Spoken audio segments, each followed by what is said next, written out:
Alors, votre présence nombreuse en cette amphi nous réjouit, professeur Idrissi et moi-même, et témoigne de votre intérêt pour un sujet qui est très épineux, donc les croyances et les addictions. On sait que le phénomène des addictions et des dépendances physiques et psychiques aux substances psychoactives et toxicomanogènes prend des dimensions inquiétantes, comme en témoignent les chiffres sur les intoxications par les drogues au Maroc. Alors, ces chiffres, je vais vous présenter quelques-uns de ces chiffres qui nous sont issus de la base de données nationale du Centre antipoison et de pharmacovigilance. En ce qui concerne les intoxications, parce que je n'ai pas réussi à retrouver en fait les dépendances, mais en tout cas, en termes d'intoxication, on est à un peu plus de 2% des intoxications déclarées, donc des intoxications aux drogues et psychotropes. L'âge de la population qui consomme effectivement ces drogues et ces médicaments psychoactifs de façon addictive est à peu près de 22 ans, avec un sexe ratio homme-femme qui est de 5. C'est-à-dire qu'il y a 5 fois plus d'hommes qui sont touchés par ce phénomène que de femmes. Et en ce qui concerne en fait la répartition de ces intoxications, on retrouve en première position, avec des chiffres assez vertigineux, le mets jaune, donc, qui est une mixture de certains types de drogues et de médicaments, donc 62%, suivi du cannabis 23%, de l'alcool 3% et des benzodiazépines qui représentent 2%. Parmi les autres médicaments qu'on retrouve effectivement dans cette base de données, on retrouve l'allopéridol, la carbamazépine et également l'artane, le trihexyphénidil, qui ressort effectivement dans ces statistiques qui sont déclarées encore une fois. Alors, pour parler de ce phénomène qui est résolument un problème de santé publique, nous avons le grand plaisir d'accueillir parmi nous 2 éminents conférenciers qui nous feront l'honneur de nous éclairer donc, sur le sujet des addictions et des comportements addictifs, en l'abordant sous différents angles. L'angle pharmacologique, qui nous intéresse tous, parce qu'il y a une majorité de pharmaciens présents ici, et également l'angle psychiatrique et la dimension spirituelle. Alors, je me permets donc de vous présenter le premier intervenant, conférencier, merci beaucoup. Dr Atmani est médecin psychiatre, homme politique marocain, ancien ministre des Affaires étrangères et de la coopération, actuellement président du Conseil national du Parti de la justice et du développement. Bonjour docteur, bienvenue parmi nous. Alors, voici un bref descriptif de votre parcours professionnel. Vous avez mené parallèlement à vos études de médecine des études de la charia islamique. Vous êtes lauréat de la prestigieuse Dar al-Hadith al-Hassaniya à Rabat. Vous êtes également diplômé des études islamiques de l'Université des Lettres et des Sciences Humaines de l'Université Mohammed V de Rabat. Vous avez exercé en tant que psychiatre à l'hôpital psychiatrique de Barchid. Et puis votre carrière s'est également orientée vers la politique, vous amenant à évoluer dans différentes formations et assurer diverses responsabilités. À la suite des élections législatives de novembre 2011, donnant la victoire à votre parti, le Parti de la justice et du développement, vous êtes nommé en 2012 ministre des Affaires étrangères, de la coopération, poste que vous avez occupé jusqu'en octobre 2013. Vous êtes également rédacteur en chef de revue, auteur de nombreux ouvrages sur la psychologie et le droit islamique. Et donc nous avons le plaisir d'avoir parmi nous cet après-midi un grand homme, psychiatre de formation, politique par vocation et grand diplomate par fonction, qui nous présentera l'aspect psychiatrique et spirituel des comportements addictifs. Bienvenue parmi nous. Nous avons également le plaisir d'accueillir avec nous cet après-midi le professeur Mohamed Ben Ammar. Bienvenue. Alors, professeur Mohamed Ben Ammar est pharmacien de formation, spécialisé en biologie clinique et en pharmacologie, diplômé de l'Université de Toulouse et de Montréal. Professeur Ben Ammar est actuellement enseignant en pharmacologie et en toxicomanie à l'Université de Montréal et chercheur au Centre hospitalier universitaire de Montréal. Ses domaines de recherche portent principalement sur le VIH, l'immunothérapie, le cancer et la neuropharmacologie. Et vous êtes également témoin expert en pharmacologie et en toxicologie devant les tribunaux du Québec, entre autres, depuis 1988. Alors, quelques chiffres clés qui illustrent votre brillant parcours professionnel. Vous êtes auteur ou co-auteur de 19 ouvrages, dont 17 sur les psychotropes. J'en ai quelques-uns là sur la table. Vous êtes également auteur ou co-auteur de 83 publications scientifiques. Vous avez réalisé 39 communications dans des congrès nationaux et internationaux, et vous avez également participé à des entrevues, à 115 entrevues avec les médias. Donc, professeur Ben Ammar nous éclairera sur la dimension pharmacologique et les mécanismes qui sous-tendent les dépendances physiques et psychiques. Et ce que je vous propose, après la présentation de nos deux orateurs, c'est de passer à une séance questions-débat. Donc, je vous demande de les écouter attentivement, de noter précieusement vos questions, et puis je pense qu'ils auront tout le plaisir d'y répondre après leurs interventions. Merci infiniment.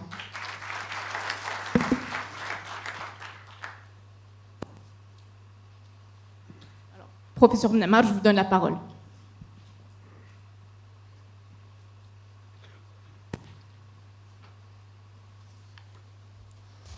Salam alaikum. Merci, Dr Srali.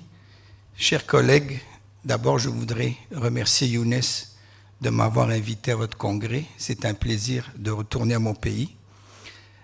Ma présentation sera divisée en 3 parties. D'abord, quelques définitions pour bien circonscrire l'aspect pharmacologique du débat.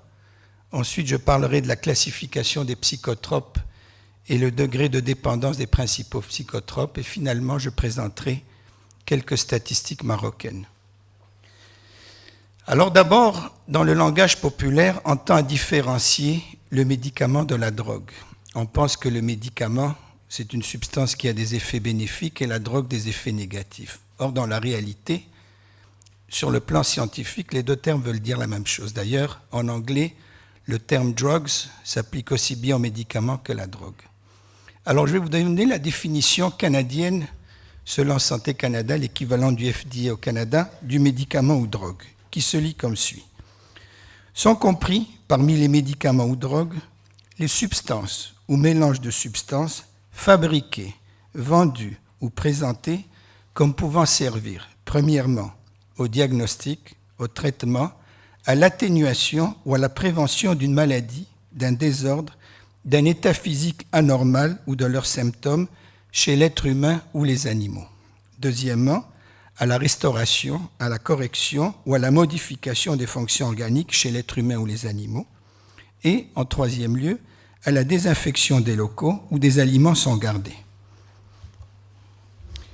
Maintenant, la définition du psychotrope.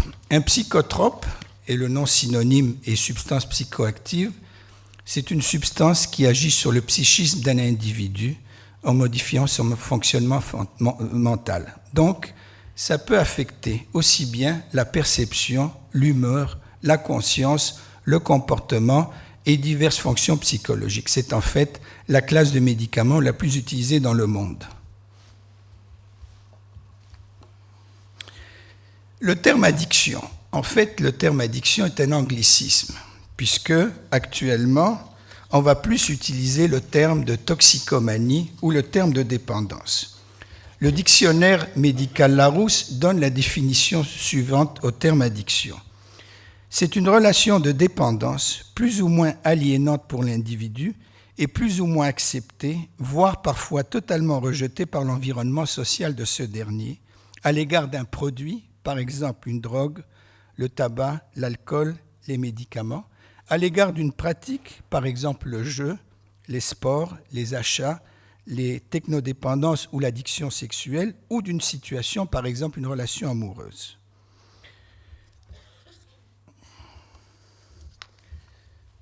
La définition de toxicomanie maintenant, c'est un état d'intoxication qui est engendré par la prise répétée d'une ou plusieurs substances toxiques qui vont créer une dépendance physique ou psychologique ou les deux. Et ça peut représenter soit une recherche compulsive du plaisir que va procurer le psychotrope ou un moyen d'adaptation vis-à-vis d'un soulagement temporaire d'une souffrance. Alors, la définition de pharmacodépendance maintenant, c'est un état d'adaptation qui résulte de l'usage périodique ou continu d'une ou plusieurs substances qui vont créer des besoins physiques ou des besoins psychologiques ou les deux. Et effectivement, quelle est la distinction entre dépendance psychologique ou psychique et dépendance physique? Alors, la dépendance psychologique se manifeste par le fait que quand vous arrêtez de prendre un psychotrope ou quand vous réduisez drastiquement la consommation, il va y avoir un phénomène psychologique qui va créer une dépendance à l'égard de cette substance. C'est un désir obsédant, voire compulsif, pour prendre la drogue. D'ailleurs, le terme anglais significatif, on appelle ça le craving. Par contre, la dépendance physique, c'est que quand votre organisme s'habitue à la présence d'une substance, à un moment donné, si vous l'arrêtez ou si vous atteignez un seuil minimal, il va y avoir une perturbation du fonctionnement du système nerveux central ou même des autres systèmes, mais particulièrement au niveau du cerveau, qui va créer ce qu'on appelle le syndrome de sevrage, qui va varier beaucoup d'un psychotrope à un autre. Et le syndrome de sevrage peut s'appeler aussi syndrome de retrait, d'abstinence ou de manque. Alors, la classification des psychotropes, c'est très important pour comprendre les effets sur l'organisme. Il y a 5 grandes classes de psychotropes. Les dépresseurs du système nerveux central, les stimulants du système nerveux central, les perturbateurs, les médicaments psychothérapeutiques et les androgènes ou stéroïdes anabolisants. Donc, je vais passer en revue rapidement chacune de ces substances. Au niveau des dépresseurs du système nerveux central, nous avons d'abord évidemment l'alcool. Il y a beaucoup de choses à dire sur l'alcool, mais je m'attarderai juste sur un volet. Vous savez que maintenant au Maroc, on a introduit les tests d'ivresomètre, à l'effet que c'est très dangereux de conduire un véhicule moteur sous l'influence de l'alcool. Je veux vous dire qu'au Canada, c'est un acte criminel qui est passible d'une amende ou même d'un emprisonnement. Donc, on a un dossier criminel pour la vie et la limite légale au Canada est de 80 mg pour cent. Je sais que les autorités marocaines vont introduire ces tests et donc nous devons être très prudents. Il ne faut jamais prendre l'alcool et conduire un véhicule. Au Canada, c'est ce qu'on fait, c'est qu'on désigne un conducteur. Au niveau des anxiolytiques, sédatifs et hypnotiques, les principales classes, c'est les benzodiazépines. Il y en a 14 qui sont commercialisés au Canada et je considère que, d'abord au Canada, il y a un abus des benzodiazépines. Le traitement aux benzodiazépines ne devrait pas dépasser 15 jours continus, à moins d'exceptions. Vous avez aussi les barbituriques qui ont été remplacés par les benzodiazépines dans les années 60. Au Canada, actuellement, on en utilise 2 surtout. Le butalbital, qui rentre dans un mélange d'aspirine et de caféine pour traiter les migraines, mais qui est détourné pour l'usage illégal, parce que c'est une substance qui est euphorisante. On a aussi la buspirone, qui est un anxiolytique pur. On a aussi la zopiclone et le zolpidem. Alors, c'est les principaux anxiolytiques, sédatifs et hypnotiques qui sont utilisés au Canada.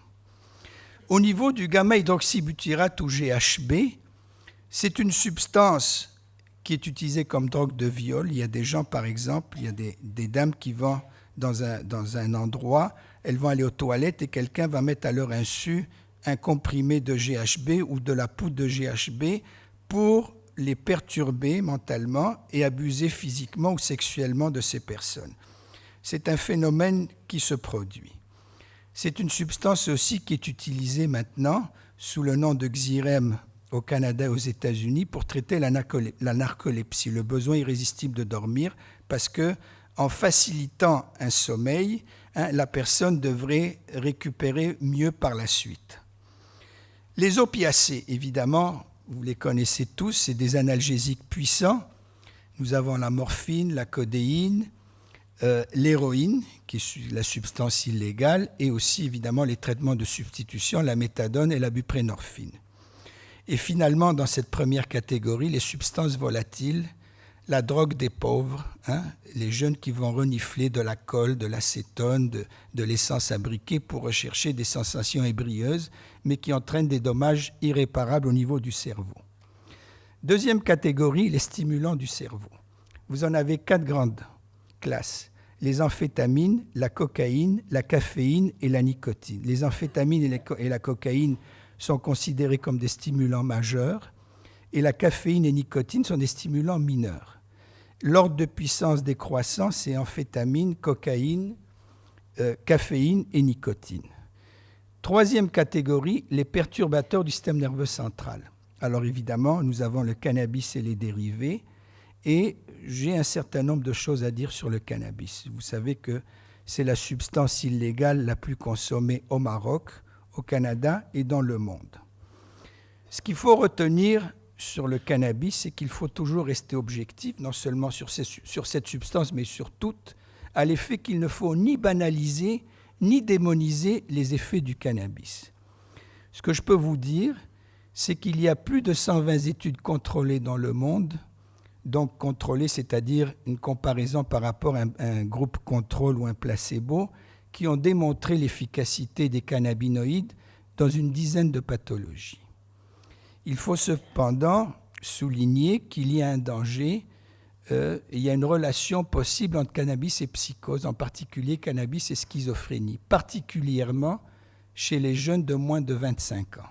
Pourquoi ? Parce que la gaine de myéline qui protège le neurone n'est pas complètement formée. Alors la consommation de cannabis à bas âge va entraîner une plus grande sensibilité des neurones et une possibilité de développer plus tard une schizophrénie qui peut être permanente. Dans cette troisième catégorie, on a aussi le LSD et les analogues. Le LSD est l'hallucinogène le plus puissant qui est connu de nos jours. On a les hallucinogènes stimulants dans le prototype et la méthylène dioxyméthamphétamine, appelée populairement ecstasy, qui est aussi bien un produit amphétaminique qu'un hallucinogène, et finalement les anesthésiques dissociatifs, la kétamine et la phencyclidine ou PCP. Dans la quatrième catégorie, on a les médicaments psychothérapeutiques, donc les antipsychotiques, évidemment utilisés pour les psychoses et en particulier la schizophrénie, qui touche à peu près 1% de la population mondiale. Donc au Canada, nous avons à peu près 360 000 personnes qui souffrent de schizophrénie. Les antidépresseurs, nous avons actuellement 9 classes d'antidépresseurs dans le monde, et finalement les stabilisateurs de l'humeur qui servent à traiter la maladie affective bipolaire, anciennement appelée psychose maniaco-dépressive. Finalement, dans la cinquième catégorie, nous avons les androgènes, donc les hormones mâles, la testostérone et le métabolite plus actif, la dihydrotestostérone, et les stéroïdes anabolisants qui dérivent de la testostérone, qui ont été modifiés chimiquement pour diminuer les effets androgènes et augmenter les effets anabolisants pour le dopage sportif.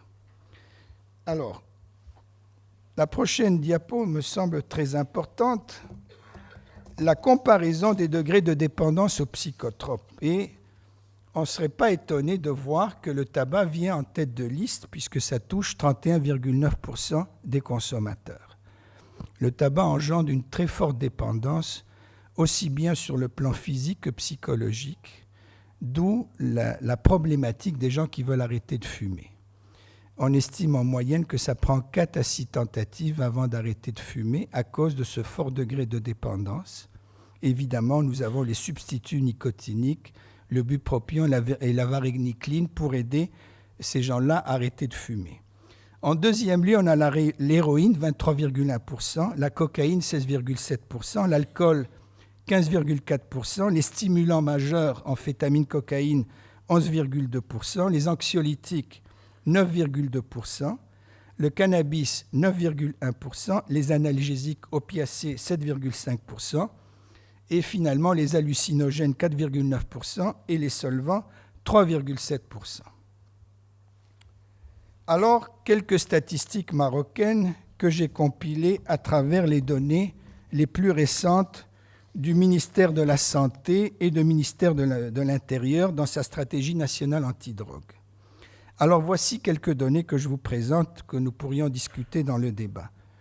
5% de la population marocaine de plus de 17 ans a un problème d'abus ou de dépendance aux psychotropes et a potentiellement besoin de se faire traiter.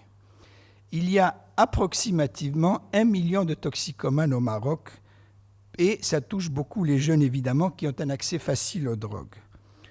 Le nord du Maroc arrive en tête des régions les plus touchées, particulièrement chez les jeunes et dans les milieux défavorisés. Il y a environ 800 000 personnes qui consomment du cannabis de façon problématique. Je souligne problématique parce que nous avons beaucoup plus de consommateurs occasionnels au Maroc. Environ 15 000 héroïnomanes, surtout dans le nord du Maroc, dont 7 000 à Tanger, et environ 8 000 cocaïnomanes. Quelques réalités marocaines. Selon l'Office des Nations Unies contre la drogue et la criminalité, en partenariat avec le Maroc est le premier producteur et exportateur de hashish dans le monde, le hashish étant la résine visqueuse du cannabis. 80% de la production marocaine est écoulée vers l'Europe et malheureusement, le cannabis profite davantage aux trafiquants qu'aux cultivateurs du Rif, puisqu'il génère 13 milliards de dollars aux trafiquants en Europe, mais seulement 300 millions de dollars aux 800 000 agriculteurs marocains qui représentent 97 000 familles pour une production d'approximativement 3 000 tonnes, soit en moyenne un revenu annuel de 3 600 dollars par habitant par année, qui est minime par rapport au profit que font les trafiquants. La rentabilité du cannabis est 12 à 18 fois plus élevée que celle des céréales et des légumineuses.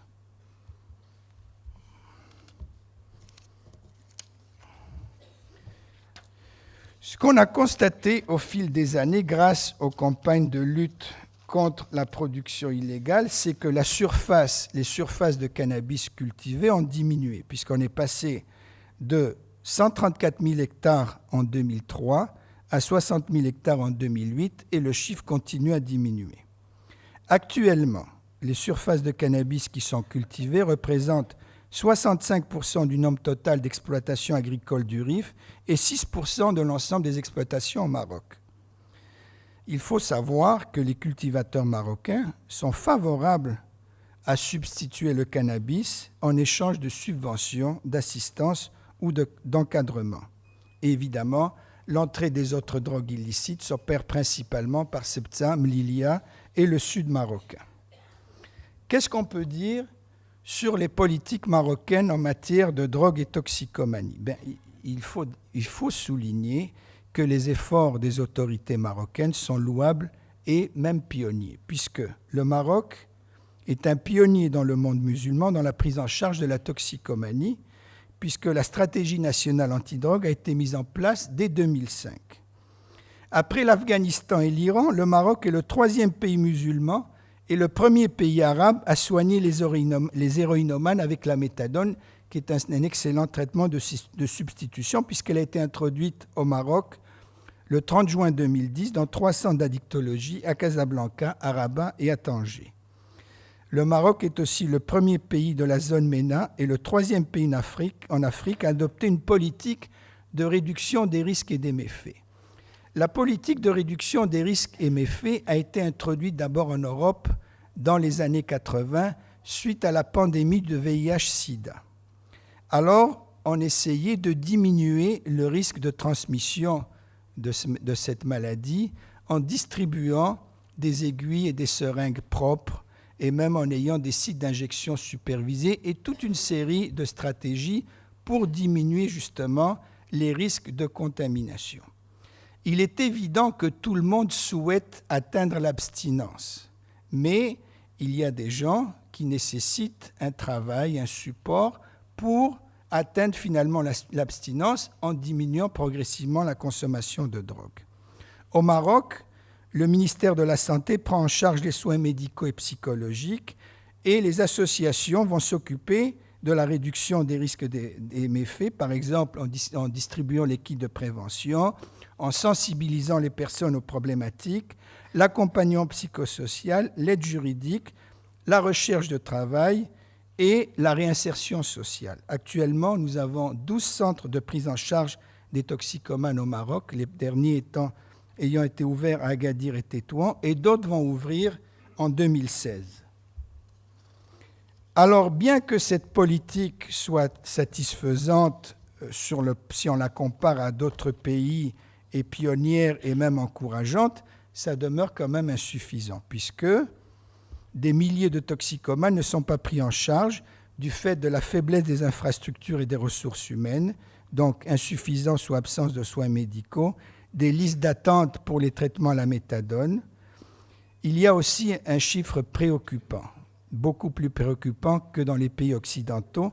L'espérance de vie d'un injecteur d'héroïne au Maroc ne dépasse pas 2 ans, puisqu'il va mourir par surdose ou par des infections, soit l'hépatite C ou le VIH, dans beaucoup de cas, et les chiffres sont très préoccupants dans la région de Nador. Il faut aussi savoir que les toxicomanes sont souvent rejetés par la société, soit abandonnés par les parents ou la famille. Ils ont des logements précaires ou inexistants, un chômage, prostitution, répression policière. Et un autre chiffre, selon l'Observatoire marocain des prisons, plus de 80% des jeunes Marocains emprisonnés le sont pour des délits de consommation de drogue ou des crimes commis sous l'emprise de la drogue. Alors, en conclusion, qu'est-ce que je peux dire? Eh bien, il faut d'abord savoir que la toxicomanie est une maladie et non un crime. Ceci a été déjà avancé dès 1962 par la Cour suprême des États-Unis. Il faut dire que les efforts du Maroc sont très louables, mais encore insuffisants. Et je pense que l'aspect de la toxicomanie doit être envisagé sur le volet de l'information et de la prévention plutôt que de la répression. Donc, je crois, pour terminer, que nous avons effectivement au Maroc un problème de phénomène de drogue qui nécessite une prise en charge, mais cette prise en charge doit se faire d'une manière pragmatique et surtout humaniste. Je vous remercie.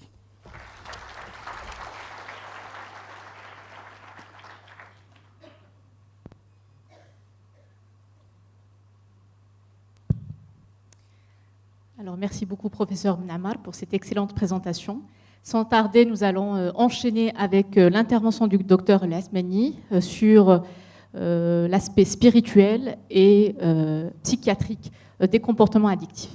Merci infiniment.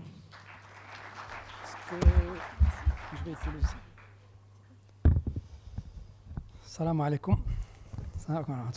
Bonjour.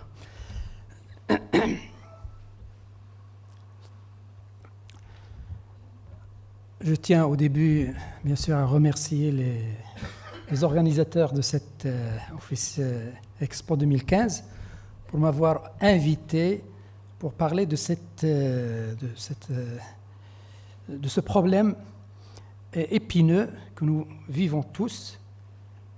Je vais ouvrir un peu le dossier. Alors, je vais parler d'abord de l'aspect psychologique et psychiatrique, santé mentale et consommation de substances. Je remercie le professeur Mnamar parce qu'il a introduit ma communication en exposant la définition, qu'est-ce que c'est la dépendance, la toxicomanie, les enjeux de la toxicomanie. Alors au début, je vais introduire en disant qu'il ne faut pas considérer la toxicomanie comme une intoxication simple, une maladie, mais comme un problème intriqué, parce qu'il y a des facteurs sociétals, il y a des facteurs psychologiques et même des facteurs psychiatriques. Donc c'est quelque chose d'un peu complexe. Et si on l'aborde comme une simple maladie, comme une intoxication qui a besoin d'une désintoxication simple, eh bien c'est un chemin faux qui ne va pas aboutir et on aura... c'est à moi de faire passer.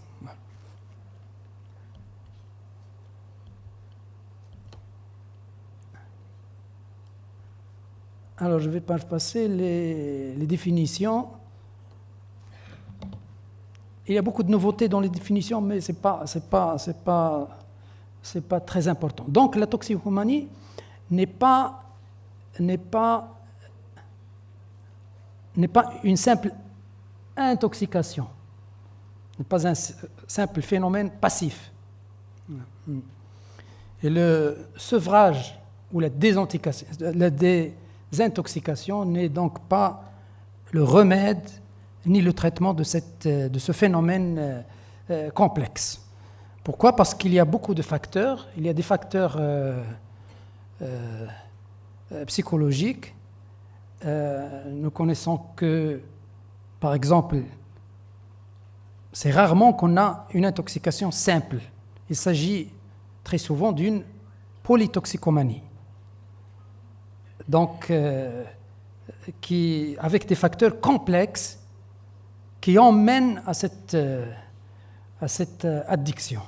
Et puis, il y a des facteurs de vulnérabilité psychologique et psychosociale ou aussi psychopathologiques qui sont cumulés et qui entraînent cette toxicomanie. Alors, le risque de dépendance, normalement, selon les experts, on parle de 3 facteurs, le trio. D'abord, l'individu. Deuxièmement, l'environnement. Troisièmement, le produit lui-même. Donc, on parle que le risque de dépendance ou de toxicomanie, on a 3 facteurs. D'abord, V fois P fois E, c'est la vulnérabilité. Et c'est deuxièmement les caractéristiques du produit. C'est troisièmement l'environnement auquel le sujet a été exposé. Donc, il y a les facteurs de vulnérabilité où il y a d'abord des facteurs génétiques parfois, mais biologiques, mais essentiellement des facteurs psychologiques et des facteurs sociaux. On a les caractéristiques liées au produit lui-même et on a enfin on a aussi les facteurs d'exposition dans une société précise, dans un groupe précis, dans un contexte précis qui amène à cette dépendance. Bien sûr, actuellement, le plus grave, c'est l'âge de début de la dépendance. Les statistiques montrent que, généralement, la dépendance essentiellement à la cigarette, chez nous, au hashish, ça commence à 14 ans, 15 ans, 16 ans, 17 ans, essentiellement. Donc, si on veut cibler la prévention, c'est chez l'adolescent. C'est pour ça qu'il faut s'intéresser plus à cet âge de l'adolescence. Et nous connaissons qu'à l'âge de l'adolescence, il y a des caractéristiques où il y a une psychologie spéciale qui peut amener à la dépendance. Nous connaissons tous que chez l'adolescent, l'adolescent s'oppose de nature à l'autorité, ils essaient d'avoir une autonomie, ils essaient de tester les limites avec les adultes, ils essaient de vivre de nouvelles expériences, d'imiter les autres, de vivre dans un groupe. Et si le groupe est connu par exemple, des personnes qui ont déjà une dépendance, ils s'emmènent dans cette dépendance facilement. Donc, il y a des facteurs environnementaux et psychologiques graves dans certains groupes qui amènent les adolescents à la dépendance. Et aussi, on a ces objectifs recherchés par les adolescents, connus. Par exemple, parfois c'est un... Non. Parfois c'est un... Pardon. Voilà. Ils essaient d'éprouver du plaisir, d'explorer des sensations, la curiosité, défier l'autorité des adultes, comme on a dit, exprimer leur indépendance par rapport aux autres et leur autonomie, affirmer leur identité. Il y a tout un ensemble de critères psychologiques qu'il faut prendre en considération dans la prise en charge à ces âges. Le deuxième point sur lequel je vais insister sur le plan psychiatrique, c'est qu'il y a ce qu'on appelle la comorbidité, c'est-à-dire l'association d'une maladie mentale et de la dépendance, qui est très fréquente. On va voir un peu les statistiques, qui est très fréquente, et on est amené pratiquement dans notre pratique à voir que les familles des malades mentaux, ils s'intéressent plus à la dépendance, au hashish, ou à l'alcool, ou à la cigarette, plus qu'à la maladie mentale. Et ils croient toujours que la maladie mentale est secondaire à la dépendance. Alors En général, c'est le contraire.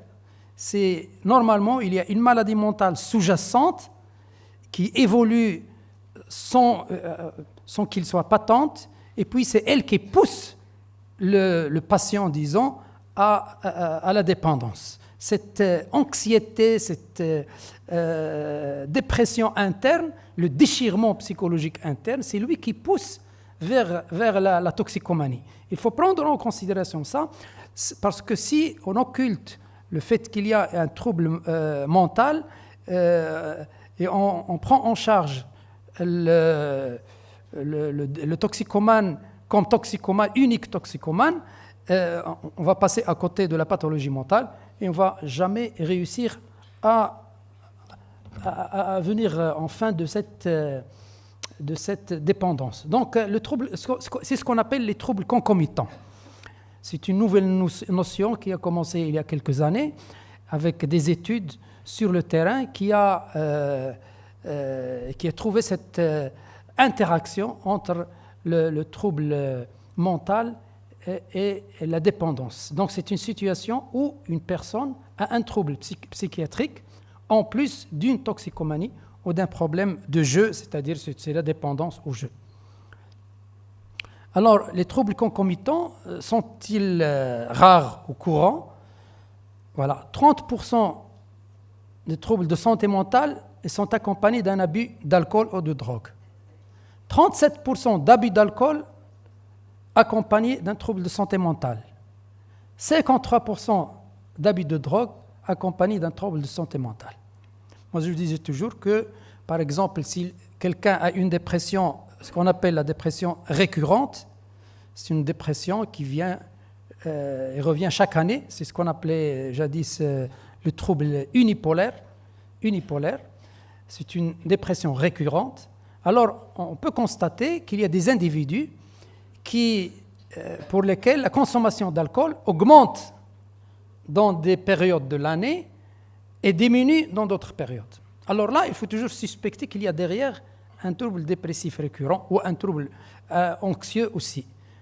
Et aussi la dépendance à la cigarette.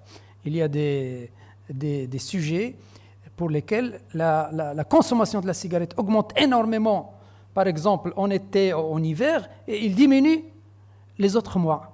Alors ici, il faut suspecter toujours une pathologie récurrente, comme essentiellement une dépression récurrente. Les troubles anxieux. Alors ici, tout à l'heure, on a parlé les troubles mentaux en général.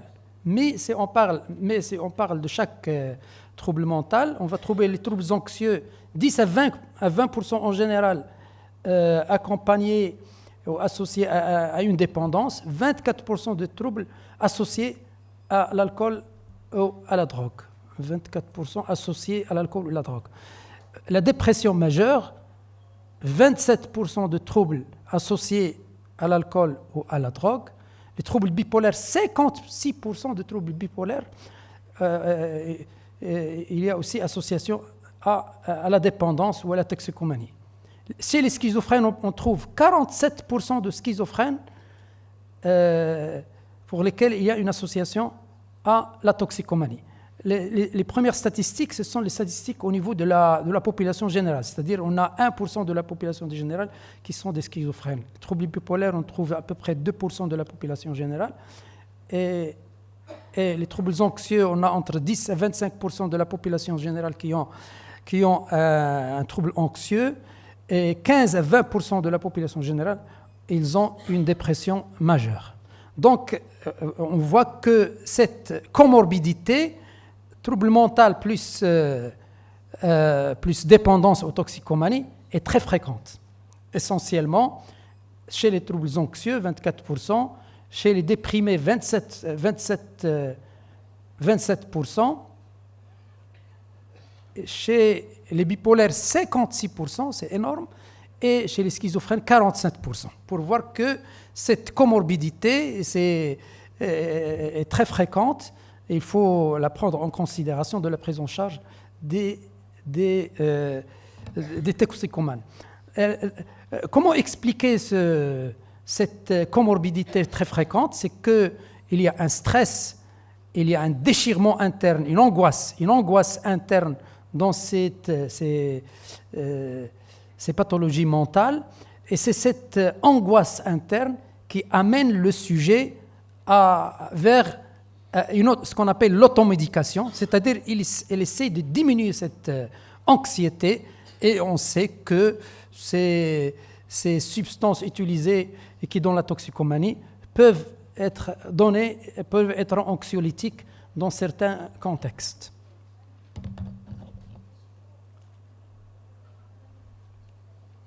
Je ne vais pas m'attarder. Alors, les troubles de comportement aussi, on trouve que 63% des jeunes ayant un problème de comportement sont des consommateurs problématiques de psychotropes. Il y a une interaction entre toxicomanie et troubles de comportement. Aussi avec les suicides, 80% des personnes souffrant de maladies mentales, 90% des personnes qui ont fait une tentative de suicide souffrent d'une maladie mentale, essentiellement la dépression et puis la schizophrénie. Et donc, il y a chez un suicidaire, il ne faut pas aller donner l'attention à la toxicomanie et négliger la maladie mentale qui est sous-jacente, qui est la plus grave et c'est elle qui emmène vers le suicide. Et on a dans notre société beaucoup de cas de suicide qui ont été attribués à la toxicomanie ou à la prise de drogue, alors qu'il faut chercher derrière, il y a une maladie mentale, c'est elle qui a entraîné et qui a poussé l'individu au suicide.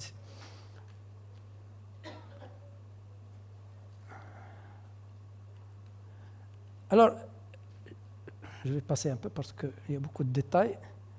Alors ici, l'automédication auquel est amené cet individu qui a ce trouble concomitant, il y a un problème de santé mentale, il y a la consommation et il y a cette interaction entre les deux et qui fausse un peu parfois le diagnostic.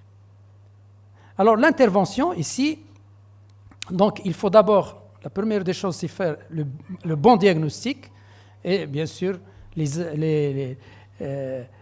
l'intervention se fait par d'abord diminuer les risques et puis augmenter les forces de l'individu.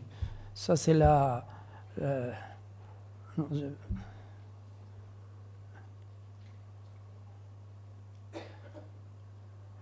Ici, je vais un peu exposer ici un tableau qui expose les facteurs de risque personnels et qui montre cette interactivité entre les deux, la toxicomanie et la maladie mentale, pour montrer que les facteurs psychologiques, personnels, et les facteurs familiaux, environnementaux, dont les deux sont presque les mêmes.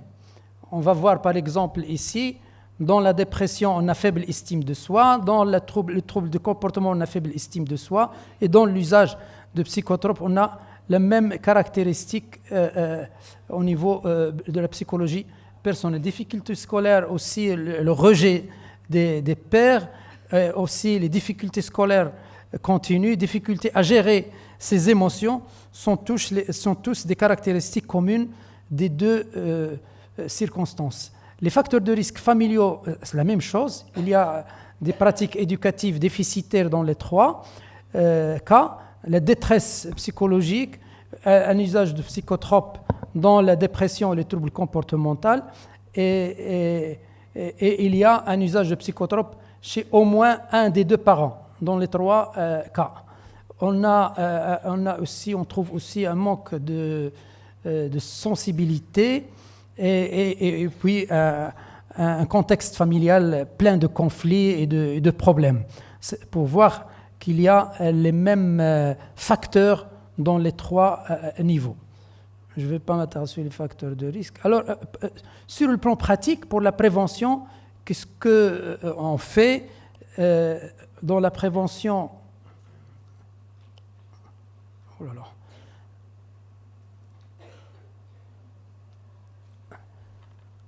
Alors ici, on essaie de développer l'estime de soi, on essaie de développer les compétences personnelles à plusieurs niveaux, mais aussi on essaie sur le plan familial de travailler avec la famille.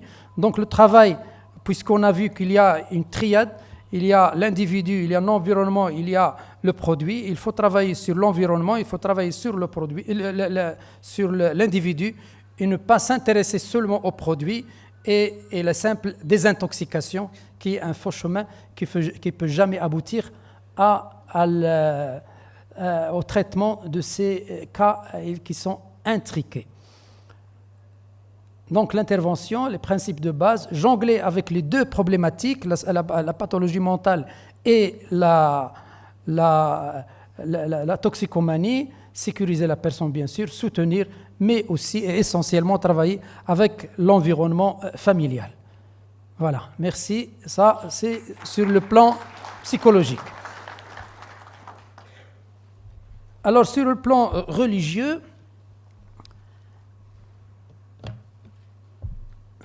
je vais attendre un peu comment me lance.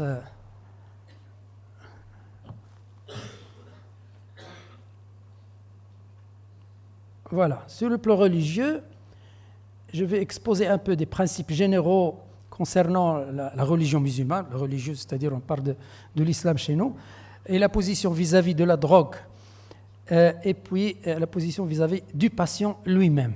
Alors, pour les principes généraux,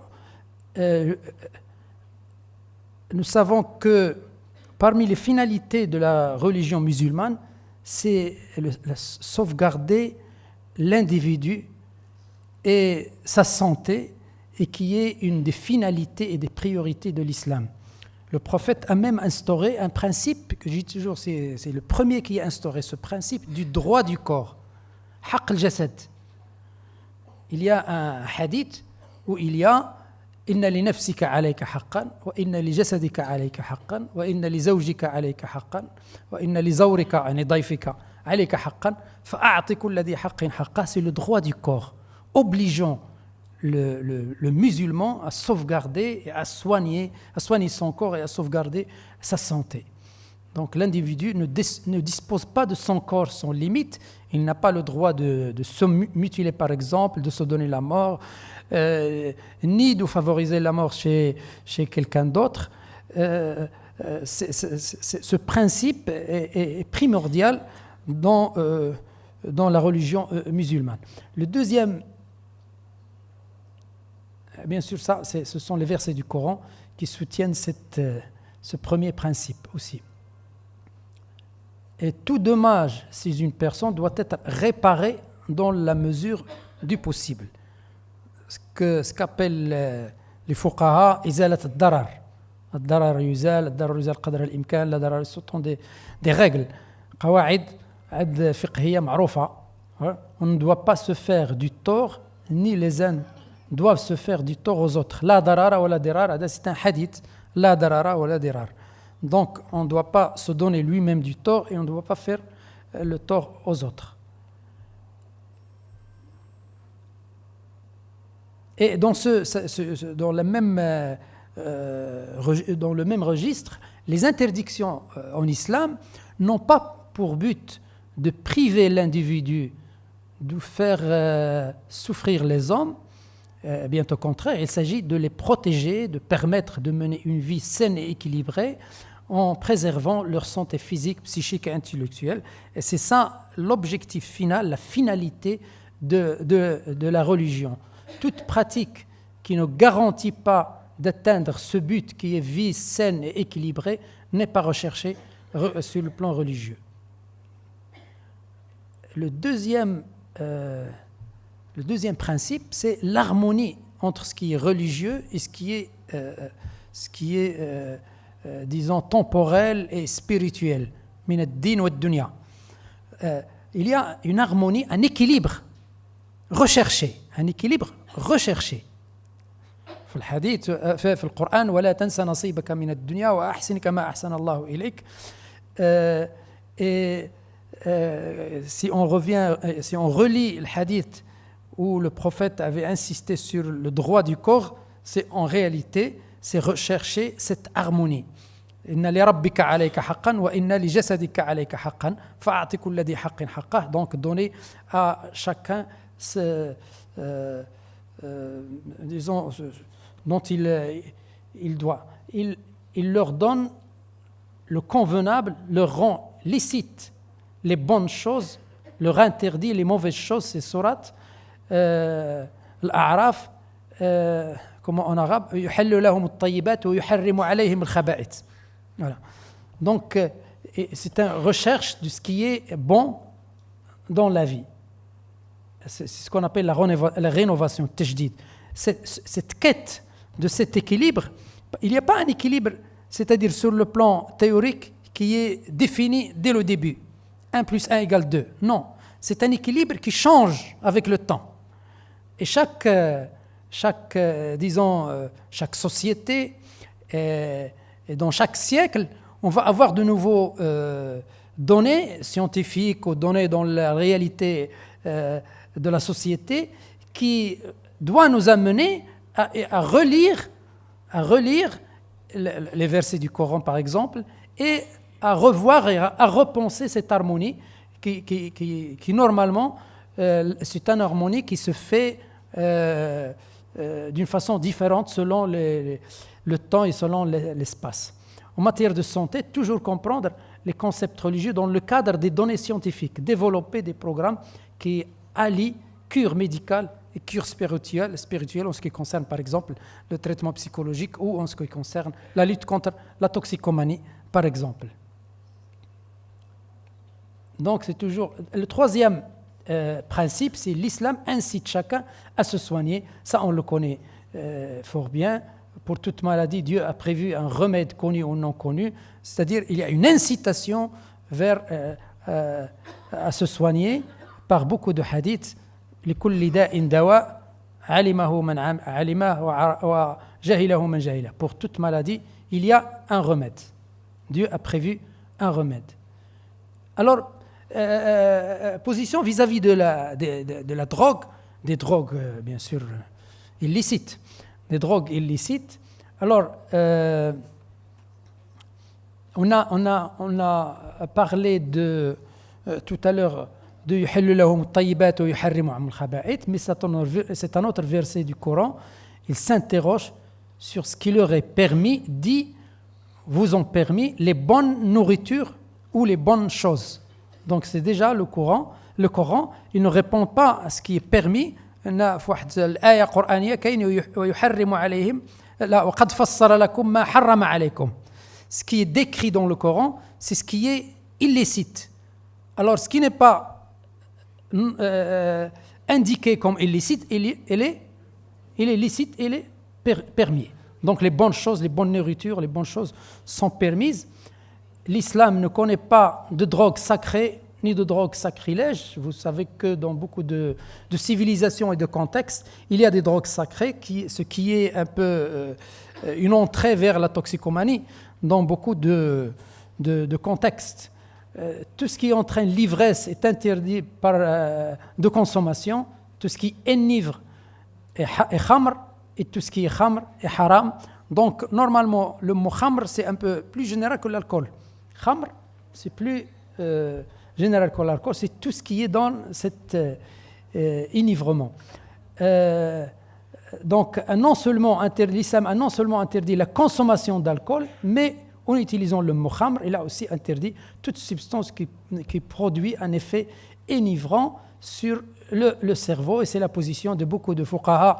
Il y a déjà quelques siècles, Ibn Taymiyyah par exemple, décédé en 728, il dit tout ce qui perturbe les facultés mentales d'une personne est interdite de consommation selon l'avis unanime des musulmans, car le seul fait de porter atteinte à l'esprit est prohibé, même si cela ne s'accompagne pas d'un effet euphorique.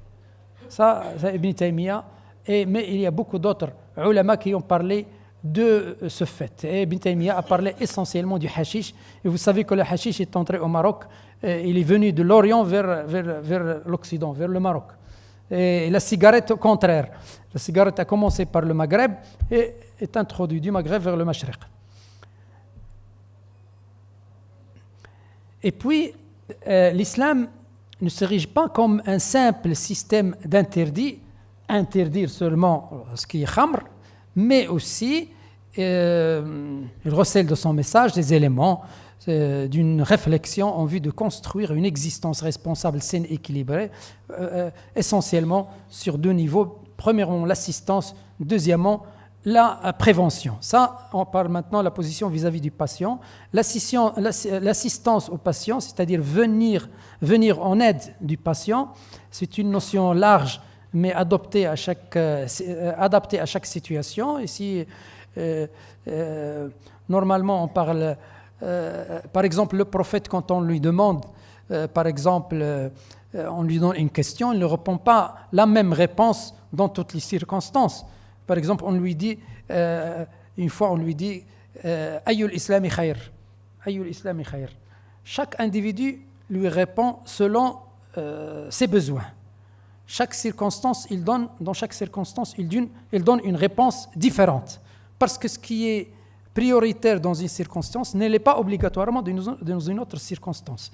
Alors ici, Ibn Abbas, une fois, on est venu le voir pour lui dire, voilà, quelqu'un est venu lui dire, voilà, moi j'ai tué quelqu'un, est-ce que je peux être pardonné par Dieu? Alors Ibn Abbas lui a regardé, il lui a dit, non, vous ne serez pas pardonné, vous allez à l'enfer. Alors le gars est parti, alors les compagnons de Ibn Abbas lui ont dit, mais ce n'est pas la réponse que vous donnez d'habitude. Il a dit, mais celui-là, j'ai vu dans ses yeux comme quoi il allait tuer quelqu'un. Alors il vaut mieux le dissuader d'aller faire ce crime que de lui donner, d'ouvrir la porte du pardon et puis ce qui peut le pousser vers le crime. Quand ils ont cherché, ils ont trouvé effectivement le gars allait tuer quelqu'un. Tu vois comment il faut voir selon les circonstances. L'aide, c'est selon les circonstances. C'est pas, les préceptes religieux ne sont pas quelque chose c'est-à-dire des gadgets qu'on utilise n'importe comment et tout le monde utilise de la même façon. Donc d'abord, la notion large, mais adaptée à chaque situation, mais aussi la non-stigmatisation. Le toxicomane ne doit pas être rejeté ni stigmatisé par la société. Et vous savez qu'actuellement, c'est parmi les fondements de la prise en charge des toxicomanes actuellement. Alors ici, j'ai cité un hadith, hadith Abi Huraira. النبي صلى الله عليه وسلم أتي برجل شرب الخمر قد شرب يعني الخمر فقال اضربوه. Le temps du prophète, chacun participe. اضربوه فمن الضارب بيده وبنعله. Il n'y avait pas un châtiment très dur. والضرب بثوبه, c'est-à-dire, je ne sais pas. Par exemple, un châle par exemple, et lui, et puis il participe. Mais فلما انصرف, quelqu'un lui a dit أخزاك الله. Alors le prophète ici s'est mis en colère, il a dit, ne dites pas ça, لا تقولوا هذا لا تعينوا عليه الشيطان. C'est-à-dire, malgré qu'il est puni, légalement puni, mais malgré tout, on doit le respecter, il doit être adopté, on ne doit pas le stigmatiser, on ne doit pas le rejeter. Au contraire, tout au contraire, on doit essayer de l'aider à sortir de cette situation. Donc, la tolérance, bab tawba da'iman maftouh, ça c'est connu en islam, il y a toujours des possibilités offertes à l'individu pour qu'il se rachète. Alors, l'assistance, venez. Alors, Allah aime ceux qui se repentent. Inna Allah yuhibbu at-tawwabin Inna Allah yuhibbu at-tawwabin wa yuhibbu al-mutatahhirin. Alors aussi, l'appel aux soins et à la prise en charge. L'islam incite, bien sûr, chacun à se soigner, on l'a déjà dit. Pour toute maladie, Dieu a prévu un remède connu ou non connu. Approche substitutive, c'est-à-dire occuper le temps, mais surtout l'espace psychique de l'individu par la prière, l'innovation, l'invocation, le jeûne, le ramadan. D'ailleurs, vous savez bien que le ramadan est une occasion pour beaucoup de gens pour arrêter leur prise d'alcool ou parfois la cigarette. Et il y a des études qui ont été faites dans ce sens. Le ramadan est une occasion pour s'arrêter de boire de l'alcool. Et en général, dans notre société, c'était connu. C'est un peu moins maintenant. On arrête à Sha'ban, déjà à Sha'ban, et puis à Ramadan, et puis on revient 2 à 3 mois après Ramadan. Alors, l'approche préventive, qui est essentielle, vous connaissez tous cette pyramide, les non-usagers, les usagers sans dommage, les usagers à risque, les usagers nocifs, et puis les dépendants. Alors, dans les trois niveaux inférieurs de la pyramide, c'est la prévention au niveau de la société collective, mais aussi individuelle, mais essentiellement c'est un travail collectif. Au niveau des usagers nocifs et des dépendants, c'est un traitement surtout individuel. Mais en général, c'est ça la pyramide avancée par les spécialistes. Alors ici, l'approche préventive en islam, vous savez bien que, par exemple, l'interdiction de l'alcool dans le temps du prophète était faite progressivement, par étapes, et non brutalement, pour amener les gens à se réformer en douceur. C'est ce qu'il faut faire pratiquement quand on soigne les toxicomanes. Il a été interdit au début de se trouver en état d'ivresse au moment de la prière, de 5 prières quotidiennes, et puis il y avait plusieurs étapes avant d'arriver à la dernière étape qui a interdit définitivement la prise de l'alcool. Et il y a une citation de Aïcha al-Muminin, l'épouse du prophète, qui disait, parmi les premiers passages du Coran à avoir été révélés, il y a une sourate, parmi les sourates Mufassal. Il y avait les sourates Mufassal dans laquelle il est question du paradis et de l'enfer. أول ما نزل من القرآن المفصل الذي فيه ذكر الجنة والنار. Au début, il n'y avait pas l'interdiction. Et puis, lorsque les hommes se sont retournés vers l'islam, le licite et l'illicite a été expliqué, a été révélé. Et si au début, Aïcha dit, si dès le début Dieu avait révélé ne buvez plus l'alcool, les hommes auraient dit, nous ne délaissons jamais l'alcool. ولو نزل أول ما نزل لا تشربوا الخمر لقالوا ما تركنا الخمر أبدا ولو نزل أول ما نزل لا تأتوا الزنا لقالوا لن ندع الزنا أبدا كما قال ne commettez pas l'adultère, les hommes auraient dit nous ne le délaissons jamais l'adultère. Donc c'est cette stratégie au début de l'islam qui était stratégie consciente, c'est-à-dire tous les compagnons de Dieu, du prophète savaient cette stratégie progressive de l'installation de l'interdiction de l'alcool. L'interdiction même des petites quantités, tout ce qui provoque l'ivresse en grande quantité est interdit même en petite quantité, c'est ça, c'est un hadith du prophète. Interdiction de tout rapport avec les substances illicites, c'est-à-dire travailler dans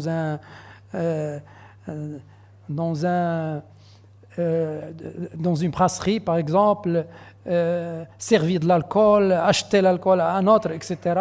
Inna Allah harrama fil khamri 10, c'est connu, c'est une méthodologie préventive pour éloigner les gens de l'alcool, pour les prévenir de la toxicomanie. Le musulman se préserve de favoriser la consommation de toutes les substances illicites, même en toute petite quantité. Conclusion, face aux défis planétaires des addictions, l'apport du religieux pour la reconstruction de la pensée spirituelle de l'humanité et le recentrage des bases éthiques dans les comportements quotidiens est important. L'apport de la religion est très important, et je crois que dans notre société essentiellement, dans toutes les sociétés musulmanes, dans l'aspect psychologique, il faut prendre en considération l'aspect spirituel qui est très important pour la prise en charge de nos patients. La religion pourrait alors avoir un rôle complémentaire par rapport à la médecine et à la société, mais bien sûr, je précise ici que bien sûr, ça ne veut pas dire que par exemple, les préceptes religieux ne sont pas des médicaments, c'est pas une approche curative. Je dis toujours à mes patients, quand je reçois un dépressif, bien sûr, il peut lire les Corans, bien, c'est pas un problème, ça peut l'aider, mais c'est pas un remède, bien sûr.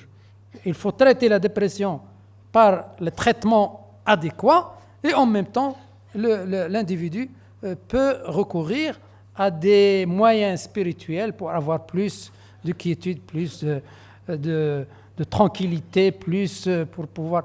Et je crois même les études ont montré que les gens religieux, ils sont traités plus facilement que les autres, en général, bien sûr. C'est pas une règle...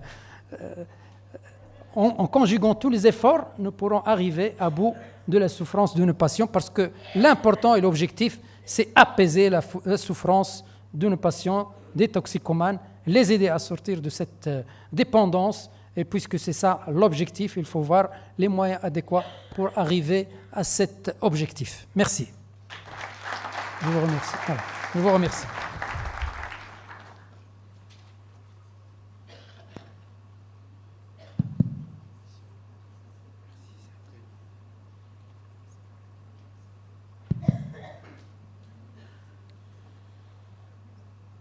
Médecin, pharmacien. Notre métier est soutenu sans cesse par des repères théoriques. Des repères théoriques qui se renouvellent régulièrement. Médecin, pharmacien, notre métier est nourri par justement une pratique clinique régulière, une pratique clinique de terrain. Notre métier est donc en fait dans l'articulation d'une pratique et d'une théorie. Une pratique qui nous interroge et une théorie qui avance et qui ne cesse d'avancer. Dans ces deux conférences, nous avons eu deux excellents conférenciers qui nous ont apporté justement un éclairage